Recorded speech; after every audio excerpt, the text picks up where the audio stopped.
Hello there and welcome back to the DaveTech YouTube channel. In today's quick tutorial, I'll show you how to show weather conditions on Screensaver right here on your Onn TV. If you find value in this tutorial, smash the like button for content just like this. To do this, we're going to head over to settings, specifically quick settings at the top right of the top bar. Now, when we're here, we'll be navigating to be able to show weather conditions.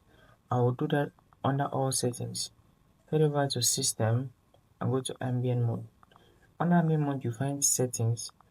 Toggle down to the bottom and you will find here show weather for your area. Now just specify whether it's degrees Celsius you want, degrees Fahrenheit, both, or if you click on height you will not have that showing up on your screensaver. So now that I have degrees Celsius, which is my preferred unit, I'm going to head over to start now, and right there you can find my screensaver. You can find it's 28 degrees Celsius right there. So your temperature will show there, and that's a success. So if you found that insightful, hit the like button, subscribe to the channel, and I'll be seeing you in the next video.